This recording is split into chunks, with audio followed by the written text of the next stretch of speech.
in your mobile.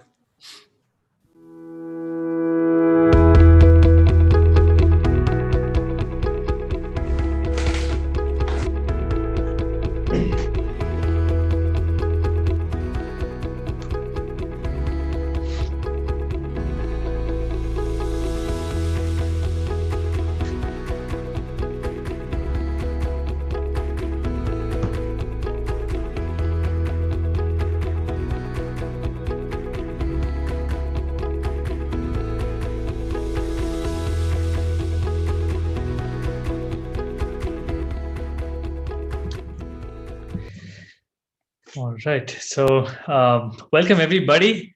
I'm excited to host all of you here today. Welcome to Cryo.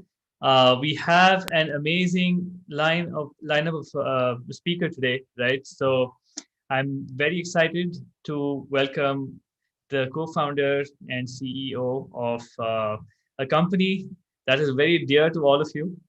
I'm sure you've loved it. You've had frustrating moments on it. You've learned a lot from it.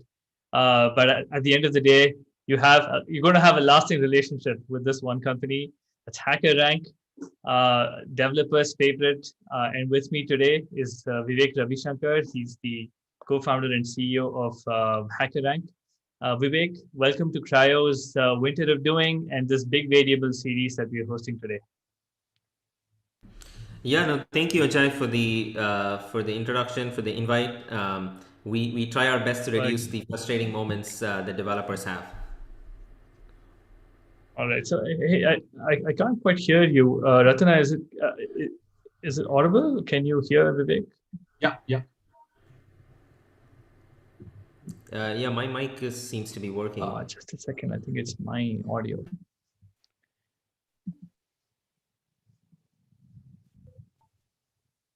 I think I can hear. Um, Can you hear me, Ajay, now? yeah, I can hear you. Is Vivek audible? Yeah, can you Yes. hear? Okay. Yeah, I Okay. can hear you now. Perfect. All right. Yeah. Sorry Okay. about that. No, Yeah. no, no worries. No, thank you for the invite. Thank you for the introduction. We try to reduce the frustrating moments to people as much as possible, but I can definitely see that happening. So super excited to be here. Yeah, let's kick it off. Okay, so I'll introduce the audience. So Cryo, we're a learning platform. We believe in project-based learning and focusing on sort of honing the core development skills of developers.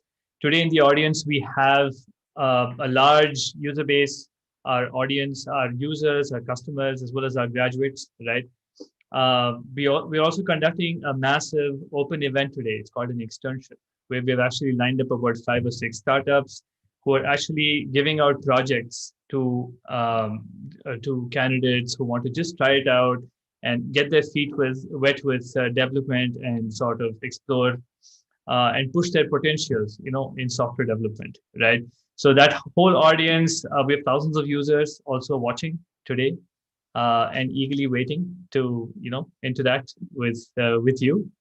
So yeah, this is your opportunity to kind of say hello and welcome the audience.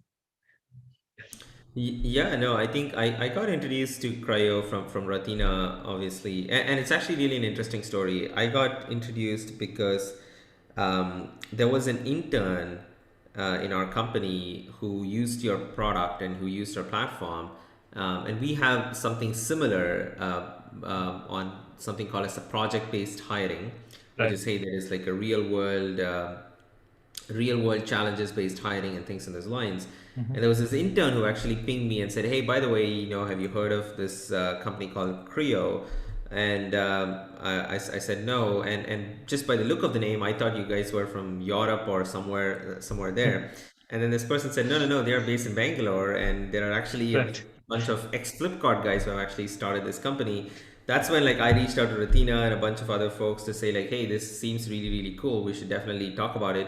I think what you are doing is a very developer friendly ish approach to learning because I think there are a lot of different learning sites. Obviously, edtech is in a big boom right now. Any company that has the name edtech gets a $20 million check these days from VCs. So edtech isn't like a huge boom, but everyone seems to be doing some rehashed version of one another, which is like, hey, I have a better course. Here's a better instructor. Like, here is a different way for me to go ahead and teach with like a video-based learning. But I think like what you folks are doing is like I mentioned, is a very developer-friendly approach, because developers like to build. Developers like to get their hands dirty, and most of the things that people learned are not from like tutorials or books and things on those lines. It's basically people trying to explore a bunch of things and stumbling and like trying to figure out how to get out of that and continuing to learn. So no, you're definitely onto something huge, and that's pretty evident from the kind of audience and the developers who you're able to attract.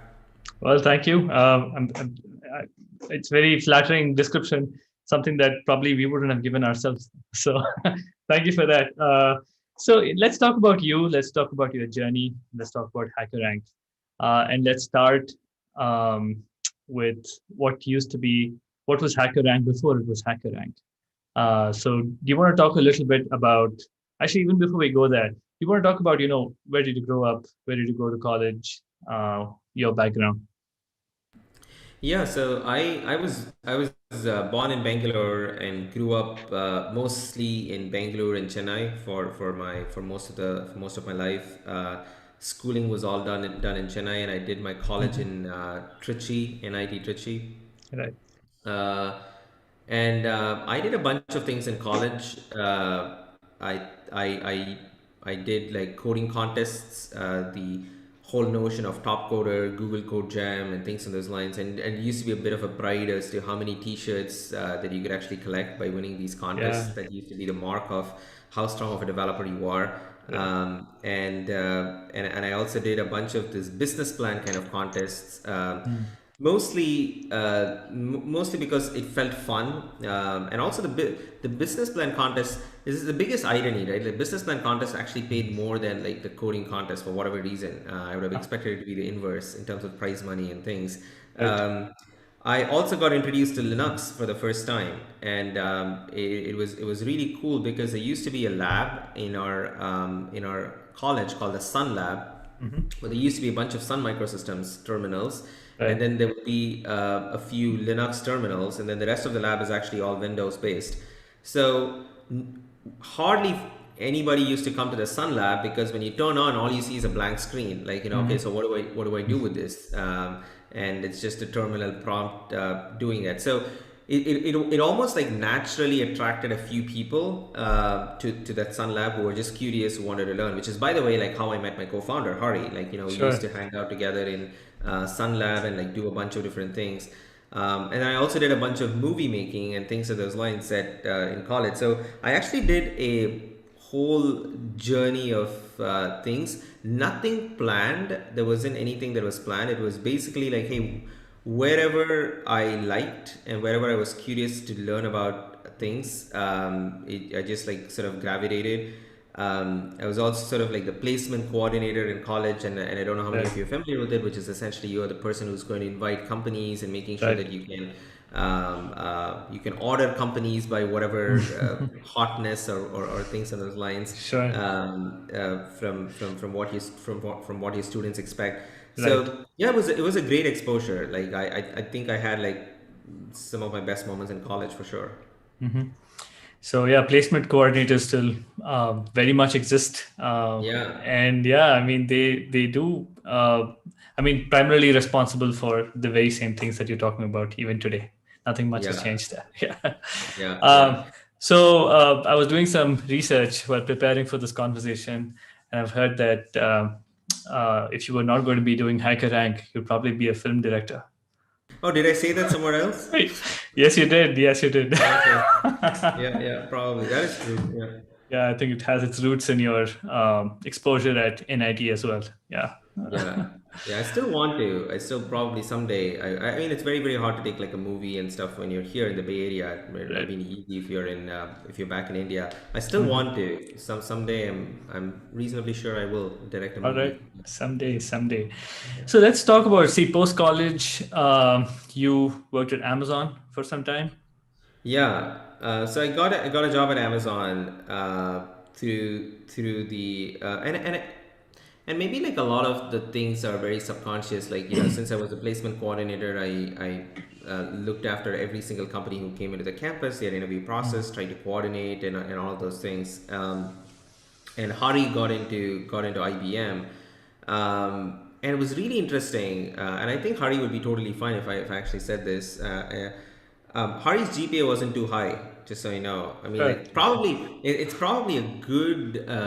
It's probably like a stereotypical hacker kind of a thing, which is like, hey, your GPA is not high.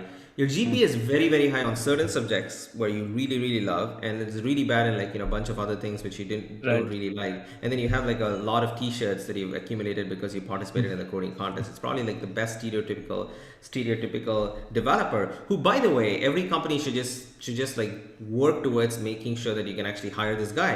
But Right. we used to have these like maybe it still exists right now, like I actually think it's pretty stupid or dumb criteria on like, hey, you need to have like a GPA greater than 7.5 or like 8 or 7 and things in those lines. Otherwise, like you can't like get you can't Yeah. even apply for You can't even apply. yeah, Yeah. you can't even apply for a pre-screen. So I actually thought like, man, like just looking at Hari, but again, this was a little bit subconscious. It was not like very obvious that wow, like this guy, every company should get this guy, should hire this guy. He's one of the strongest developers. He's the best hacker that I actually know. I still think he's the best hacker that I know right now. Mhm. And why aren't people doing it? But of course, like you just brush past that. Like nobody gave you. And by the way, this was 2009 when I think maybe Flipkart was getting started. Flipkart, I think, is like the flagship of Indian Yeah. startup ecosystem, so to speak. I mean, people can Sure. argue different ways. So you didn't even have a confidence that, hey, you can go ahead and start a company, you can actually do this and change whatever you want to do and stuff. So you just like brushed past that and said, okay, it's what it is. It is a system. And so once I got into Amazon, I used to do a lot of technical interviews, and I found that, hey, we were actually spending an enormous amount of time doing interviews when our primary job was, of course, to go ahead and write code. And interviews are important. Obviously, you need the team members, you need to hire great people and things. But as a developer, you know this. Like the interviews is also like an exception in your calendar, right? Like it's Right. just like it's like somebody just threw an exception like right in the middle of the calendar, right in the middle of the day, 2 hours of interviews, which sort of like breaks your pattern. Hey, Yeah. okay, I can't do much in the morning. I can do something in the evening because I have this big chunk of it. So it also, Non-maskable. yeah, it also breaks your flow in terms of how you think, how you code, what you want to work on. And then like I also realized like, hey, resumes were the core component of how people were actually using it to screen. Again, very, very similar parameters like your GPA, the school you went to, the courses that you took, and things. And truth be told, it was also hard for a recruiter at Amazon to screen at that point in time because Amazon was as hot as it is right now. You used to get like hundreds of resumes. So what could a recruiter really do? Right. Those are all probably a little bit of like subconscious things that sort of led us to, hey, let's actually try to do. And there's nothing really for us to lose. When we weren't married, we were just like out of college. There's really nothing for us to lose. So let's go ahead and start. This was very, very nascent ecosystem back then. We started 2011. We were Right. just getting started on there.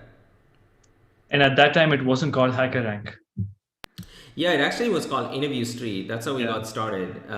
So yeah, HackerRank came in like 2012, 2013. So it's been about like seven-ish years. Yeah. For the first couple of years, we did something called Interview Street, which was different from HackerRank. But the core idea was same, which is to create like a fair and biased hiring process. But the product Interview Street worked differently, which is, hey, let's say you had an interview call with Google next week. Mhm. You would come onto our site and attend a mock interview with Mhm. an ex-Googler to get an understanding as to where you stood and what can you do to get better at your interview. So you can almost think of this as like a preparation for interview. So you used to Mm-hmm. pay 350 rupees for an interview as a candidate, Mm-hmm. and the interviewer would get 250 rupees, and 100 rupees will go to our pocket. I still have that Excel. It's a very embarrassing Excel where, I mean, the beauty of Excel is like you just put in formulas and you drag the cells and you just get like a great number.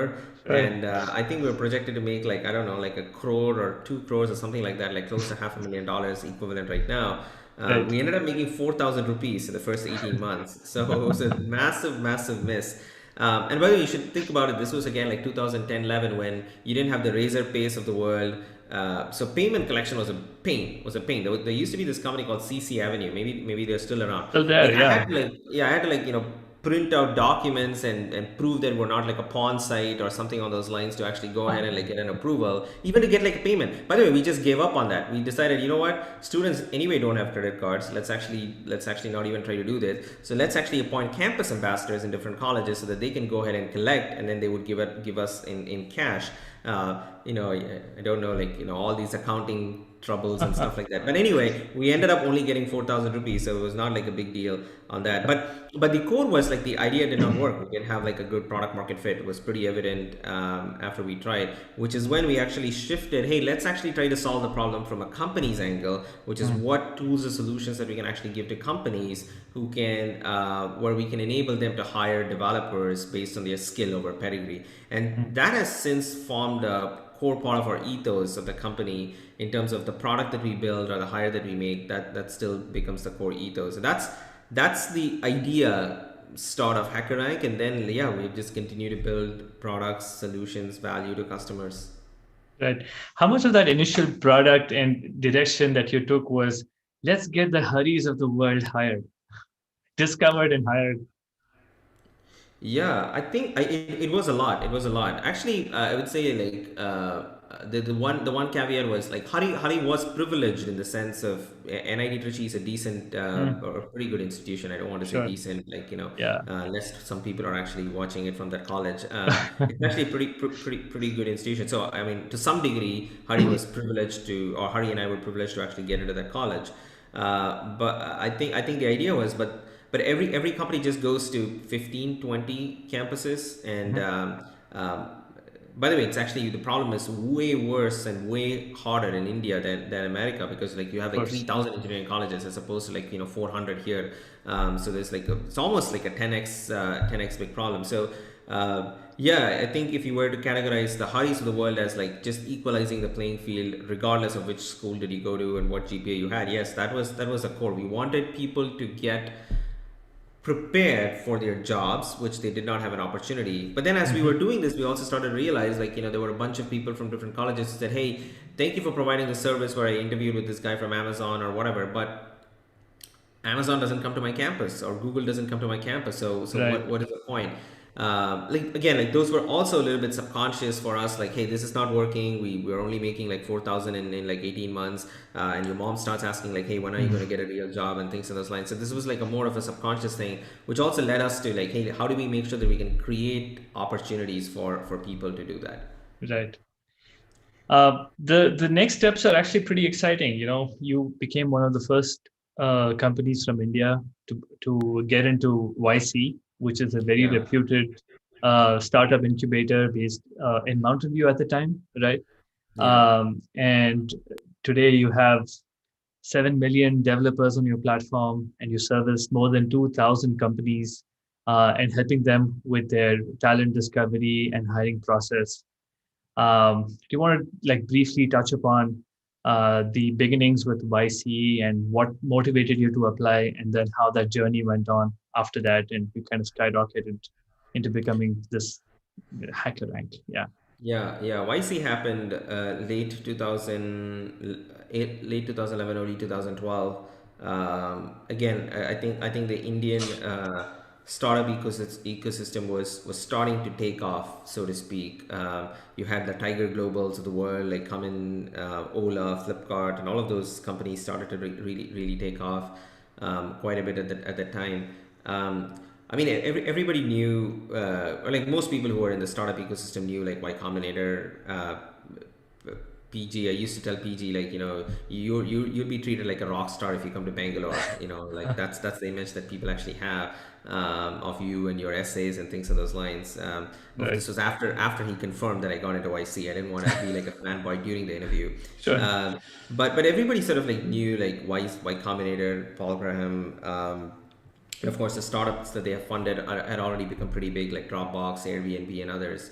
Um, I think what prompted us, we actually applied to YC thrice. We got turned down the first couple of times with the interview street idea, and then finally we got a chance to apply it for the third time, and we got a call there.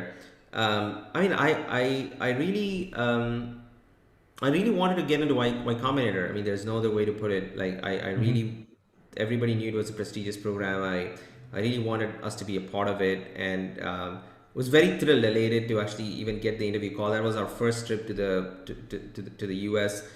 So we had to go ahead and like figure out how to get our visas and like fly there directly, and it was an amazing experience. YC, I think it was changed our lives, completely changed our lives. It's one of those I don't know, black swan kind of events in a good way Sure. that had a complete change in our trajectory, because all of a sudden you just like got exposed to a whole new world in terms of investors, in terms of people, in terms of the way that you can actually go ahead and build companies. It was absolutely a life-changing event for both of us, for me and Hari. And at the time we were like 4 people, 5 people with a couple of interns or something like that maybe. And yeah, we raised money, and we that journey was pretty amazing.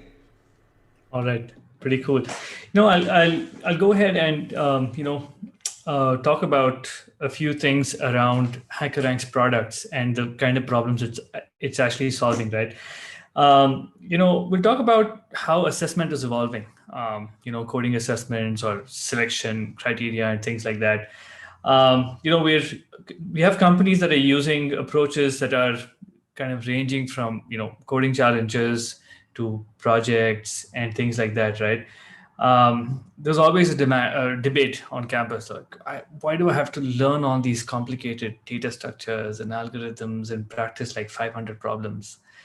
What is your take on that? How do you feel about the way assessment is currently done, and your thoughts about the preparation involved and the way they are actually conducted? Yeah, absolutely. That this is like a constant debate for sure. I think maybe I have like a few thoughts. One is, I don't think there is, and this is no particular order. I don't think there is like a one size fits all kind of an assessment. I think it depends upon the type of company, the problems that you're trying to solve. Um, because if you're being hired to work at Google search, you do need to know all of those optimizations. You do need to know like super esoteric data structures and things on those lines to actually go ahead and work on it. If you're being hired to work at the kernel team in VMware, you better know like super strong C++ and C knowledge to actually go ahead and do it. But if you're like hired to actually go ahead and build a web app, maybe not. So I don't think there's, firstly, at a high level, there's no one size fits all assessment procedure to actually go ahead and do it. It depends. I wouldn't even say it depends on the company. It depends upon the team and like what you're trying to hire in that. That said, there is a common denominator. There is a common denominator of what I strongly believe is like fundamental computer science knowledge that everybody needs to have. And this does not mean that you need to know how does a red black tree work, because I would categorize that as a little bit of an esoteric data structure. This does mean that like you need to understand like absolutely the basics of memory management, heaps, arrays, like all like basic sorting and other parts of it. Even though you might actually not literally hard code like a merge sort or like a sorting in your day-to-day life, there's probably definitely a library in every language that can actually do that. But you need to understand the core fundamentals of how things actually work. And I'm a very, very strong believer in that. And like so the way that we think about designing assessments is, hey, don't have like a crazy math problem, or like some sort of a trick where only if you know the trick you would be able to actually go ahead and answer this question and things on those lines. Have simple data structure algorithm problems where like people should be able to understand the question easily and then start to code. And I think that the knowledge that you're testing is probably two parts. One is your computational thinking. Can you break a Right. problem into sub problems? And second is, okay, once you know that, can you convert your idea into code? So I feel pretty strongly about like having a base level understanding across all of these things. So regardless of your seniority and regardless of whether you're actually going to use like a array, I'm pretty sure you use an array, regardless of whether you actually use like other these things in your day-to-day programming. And the last thing I would say is, I don't know if this is a perfect analogy, but you know, when people prepare for your games in sports, whether it's a cricket or football and things of those lines, people spend a pretty heavy portion of their time actually exercising, like stretching their muscles and like running and jogging and like, you know, doing all of those things apart from like Mm-hmm. actually practicing batting on the nets, for Mm-hmm. example, or bowling and things on those lines.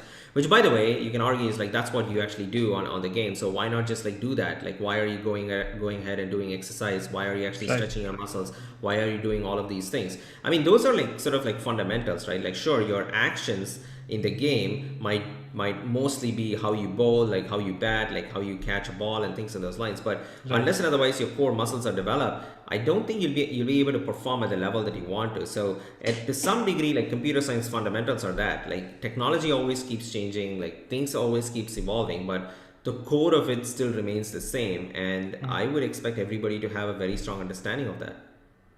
Yeah, I think the cricket analogy fits perfectly well, and you can see the current Indian cricket team and compare Exactly. it with what it used to be like 30 years ago, and you can Yeah. see the change and what fitness has actually done to the level of playing as well, which I Yeah. think is spot on.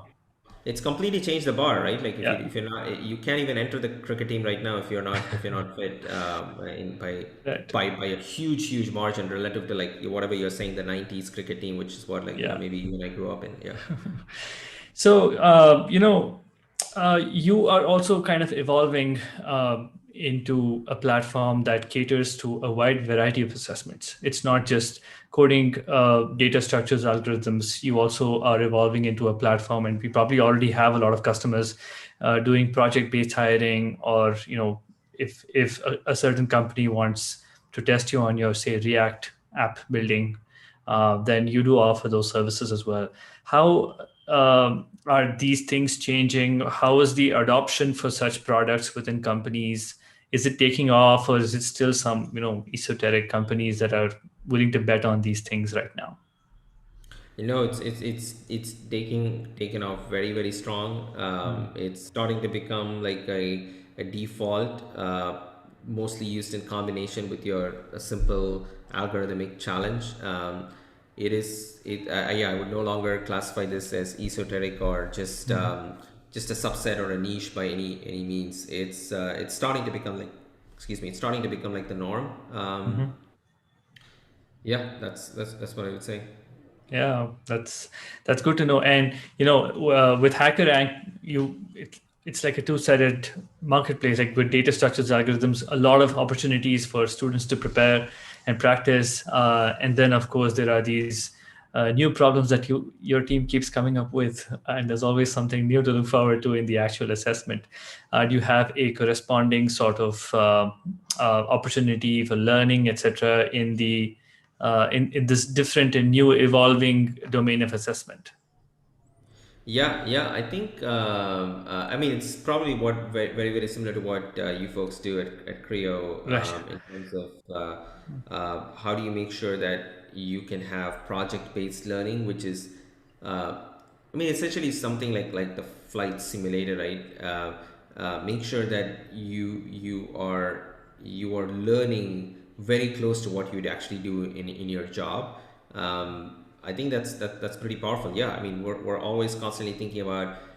I think the way we think about the HackRank community is definitely, hey, how do we help a developer prepare and apply for a job? I mean, based on their skills. I mean, that's the sort of like the core driving principle of the developer community, and we're constantly thinking through that. And yeah, so I think part of it is also the real world projects and things on those lines is definitely part of our roadmap. All right. Um, that's a good segue into my next question, which is the developer skill report that HackerRank also offers, right? Tell us more about that. What is the developer skill report? Yeah, so we do this as a tradition every year where we survey our developer community as well as like other developers that we could actually get in terms of like, hey, and we ask them a wide range of questions from just like a simple like when did you first learn to code and what was your first project that you actually did, all the way up to sort of how do you think about remote first work in the future, what how do you think about like upskilling yourself within the organization, what are some of the things that your company does and what can we do. So I think the idea here is to sort of try to put the minds of hundreds of thousands of developers and like try to get like, insights that can actually benefit a lot of companies and developers outside in terms of like a wide variety of topics on that. So we've done that thrice in a row, and sometime this year we'll also do it the fourth time. Yeah. Okay, all right, that's awesome. So, based on your assessments so far and survey of where the skills are and where the demand is, uh, which are the skills that are evolving and emerging into these highly like in demand skills that you see coming up right now? I think, I think it keeps evolving, it keeps changing. Just broadly, like data science and machine learning is definitely a huge part of it, huge component of it from just like a role perspective. If you just take like the pure backend, Go is now starting to become like a very popular language. A lot of backend services and everything is starting to be migrated to Go. That's also something that is catching developers' attention. Frontend is always evolving. There seems to be almost like a new framework that of JavaScript that gets launched every 6 months or maybe even faster Yeah. than that. So there are so many interesting things that are happening in the front end space of it. No, I think you're starting to see a lot on data science, machine learning, Go, and front end on React, and other frameworks that are coming up. It's coming along. I mean, these are all like pretty exciting things to look out for. Right.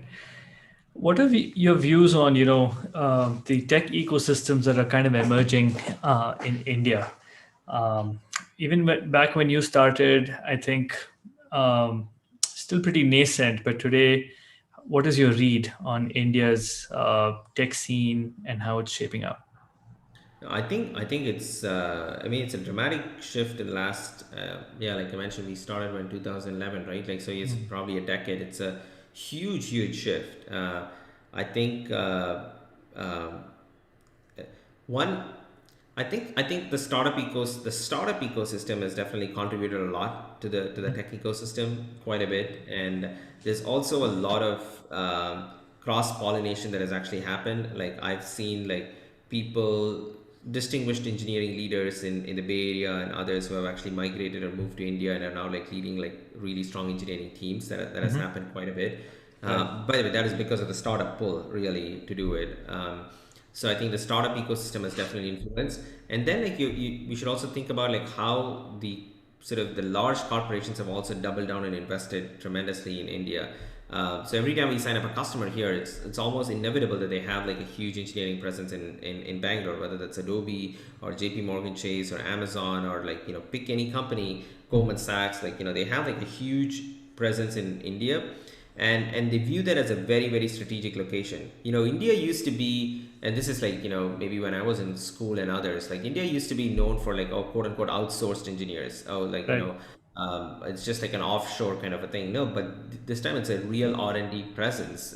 People view engineering in India as a very strategic part of their business. So the rise in the startup ecosystem coupled with like the investments from large companies, I think has completely changed the game. The salaries are continuing to rise. Right. At a very dramatic pace. It's pretty. I don't know whether that's healthy or not. I don't know if people in HackerRank are watching this, so don't worry, folks. Like, you're all like well paid, and like I definitely want to take care of all of you. But it is something. It is really something that we need to think through, which is the average tenure, for example, in Bangalore, in cities like Bangalore and things for a developer is, I don't know, 2 years, 3 years.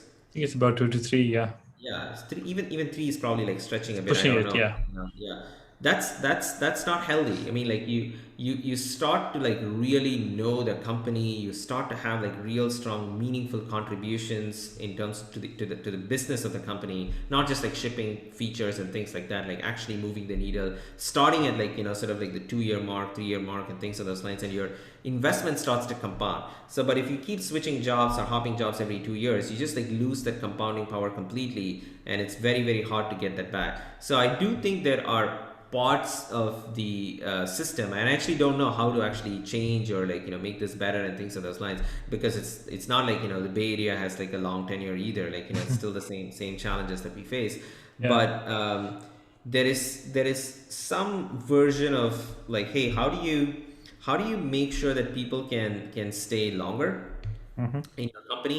What can the companies do to make sure that, and usually the reason is like, hey, the growth, I need like growth, or I need like a different challenge and things on those lines. Sometimes it's, hey, I have this new shiny object that this company is trying to offer, which by the way suddenly starts to become old after 6 months into the job, like, oh, I Yeah. need to chase another new shiny object. So there's a little bit about of that we need to think through. That coupled with like, hey, what's like a good healthy way that you can actually give salaries and options and things of those lines is needed. I still feel like people discount your stock value, and it's still like mostly a cash based ecosystem that you need to. Hey, if I move from one company to another, I get like a 30% hike kind of a Right. thing. So uh, I think those are the things that I view as like things that could potentially just like harm the ecosystem in the long run, because Hmm. we're starting to build some amazing things coming out of India. We're solving really hard problems, which is robotics. Like nobody thought like you'll have like kind of like robot. I mean, we have so many robotics companies as our customers from India. So those are my views. It's definitely evolved, but there are like challenges to be solved. One follow up on that, right? When you touched upon compensation and things like that, is it more because it is affordable when you compare it with rates in other countries, or is it a function of the paucity of skill, and hiring skilled developers is very very tough, and you have to pay competitive wages in order to attract them? How much of it is one versus the other in India, I I think mean? I I think the notion that there used to be a notion that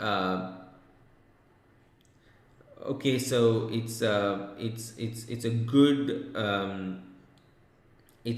balance of cost and skill Hmm. to actually set up like an engineering team and things of those in India. I think you have unbelievable skill in terms of developers and things in India. It's continuing to grow. I don't think that trade. I don't. If you're thinking of this as a trade-off of cost and skill, I don't think that exists anymore. Like in terms Right. of relative to like other regions, for example, that you can actually go ahead and hire in terms of the trade-off.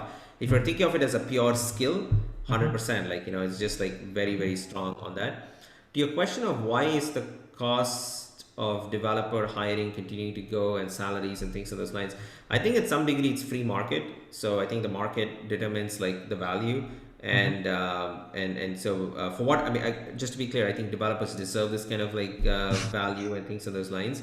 I think it's a free market, and like so it will continue to do.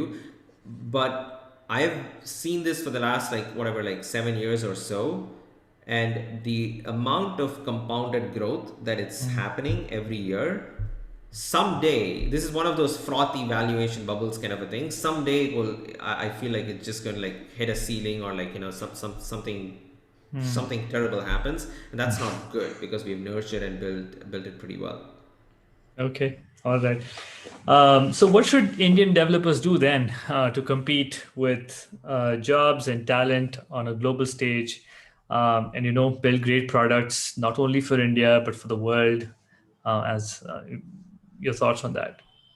I think, firstly, I think if you're a developer, I would consider it as a very privileged, lucky role relative to all the other roles. Like if you just think of even like 2020, which was a horrible year for most companies in terms of like layoffs and others, candidly, like R&D was the least affected relative to every other department: sales, marketing, customer success. Like, you pick any other department, like engineering and product, like, or sort of in the tech, was the least impacted. And in fact, like, there were companies that were accelerating their hiring of developers during this pandemic because their usage of services of their products started to go up. Twilio, Atlassian, ServiceNow, and all of these companies were hiring more developers during the pandemic than their prior plan. So I think just at a very, very high level, like, everyone, if you're a developer, you've made like an amazing choice, which is going to stay for a long, long time. Like, I don't ever see this like going away. I mean, we had like 20-ish million developers in the world 18 months back, and I go by GitHub as a bit of an authority in the space.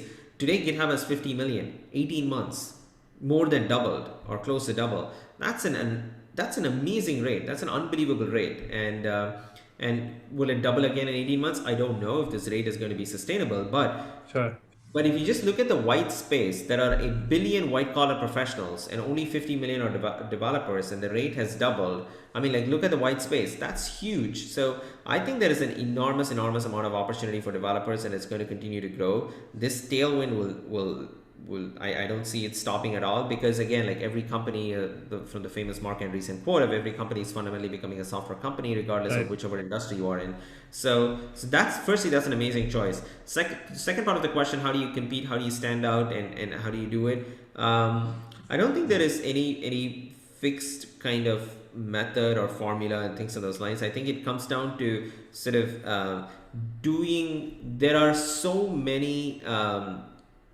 There are so many components in, like, sort of like building an application, which is very hard for an end user to actually absorb. Like, you're talking, you and I are talking in Zoom. Like, I see the audio cancellation. That's one part of it. Like, encryption, audio encryption is one part of it. The video is streaming without any kind of loss. There's probably a bunch of site reliability engineers and DevOps working like days and nights to make sure that this actually is always up and running. Like, there are just so many, and of course there's like the UI. There's an application that you need to build in Mac and Windows and things. You need to have like cross domain portability. There are just like so many components in like building an app that I think, as a developer, if you are attracted to something, make sure that you can actually hone your skills to become an expert.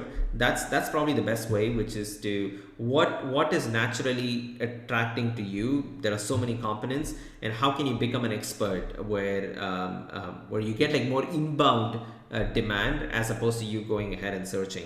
And it's okay to do that sort of exploration, at least when you're in college, and maybe a bunch of developers audience are in college, like to do like maybe in a developer way. You should probably do a breadth first search, which is like try to explore like as many things as possible and like see which one gets attracted and then go deep in it. I think those are probably the two things. You're lucky, do a BFS, figure out which component actually really attracts, and go as deep as possible. All right, I love the algorithm metaphor there. So that's awesome. So last question for you before we go to audience questions, right? And we'll take a few audience questions. For the developers who are still in college, dreaming, looking at HackerRank, looking at Vivek, and looking at all these amazing startups emerging around them, working, sort of earlier on in their careers as well, what would your advice be to them? I think college is by far the best place for you to explore and experiment. You will never get that level of freedom post college. Most of them will actually become in a bit of a treadmill. And I don't mean this in a bad way, but like it's just the way of life. Once you get a job, like you're going to be focused on how do you get promoted, and like how do you get more responsibilities, how do you make more money. Once you have a family, obviously you need to like take care of your family and kids and things on those lines that come into play. They're always going to be like your life will always have like more constraints as you go. And college is like probably the best place for you to try and explore. It's probably similar advice, like whatever I just said on the BFS versus DFS, which is like, hey, explore as many things as possible and see what actually attracts you, and not just in computer science or technology, right? Like I just talked about movie making, for example, and I think you should play an instrument, like whatever actually is, whatever, try out as many things and see which one you actually like, and then like go deep in it. The second part of it, I would say, is I think people underestimate how quickly humans can learn a particular skill. It's people completely underestimate it. Like, you want to learn an instrument, like you can actually, if you put your mind and heart to it, you can actually go ahead and learn. And I think so. So don't sell yourself short that, oh, I didn't learn this early on and things in those lines. Don't sell yourself short. Just like make sure that once you like something, you can actually put your heart and soul into it and continue to do it. That's the best use in my view on your college life. You will never get those 4 years of exploration back. Any piece of advice for working professionals early in their career, say 1 to 3 years, looking to get into software, looking into upskill and sort of get in on this amazing bandwagon? I think I hesitate to give like a standard advice on working professionals, because there are so many Yeah. variants. You can also say the same thing for college, but like I feel like they're more homogeneous than working professionals. So if there is one thing I would say is, I think again, like similar to the advice on the college professionals, like I feel like you should optimize for high risk, high reward when you're early in your career as a working professional, which means take chance on a startup that you really are passionate about. Maybe not even as a founder, maybe you're the fifth employee, maybe you're the sixth employee, or whatever it is, but like take a shot at something that you are personally passionate about. And there are a lot of people in HackerRank who have actually done really, really amazing things. Who've gone out to start other companies and things of those lines because they took a shot on me and Hari candidly, and the idea and the mission statement to make this big. And they continue to work on it. So optimize for high risk, high reward, because again, like the high risk can be like a giant upside that can have a trajectory changing impact on your life. And yeah. All right, good stuff. We're way over time, but just a few questions from the audience that we've already shared a link where they've asked these questions. So I'll just pick a few of them. So what are your views on the future of software development? Will technologies like ML, AI overpower the core software engineering field? I think it is part of the software engineering field. I don't know how this person meant as overpower. I think it's going to be part of, if this person is asking like, will a machine learning thing automatically start to write code on its own? I would say I understand a lot of machine learning, what's the progress and things on those lines, but I would by no means I'm an expert. So I don't know what is possible, what is not possible, on those angles. Although we're making like amazing progress on that, we're using machine learning a lot internally to also understand code and see like what skills you have based on the code that you write. So I don't know if it's overpowering, but it's certainly a huge trend, very, very critical trend. Right. One problem-solving book that you recommend to all developers?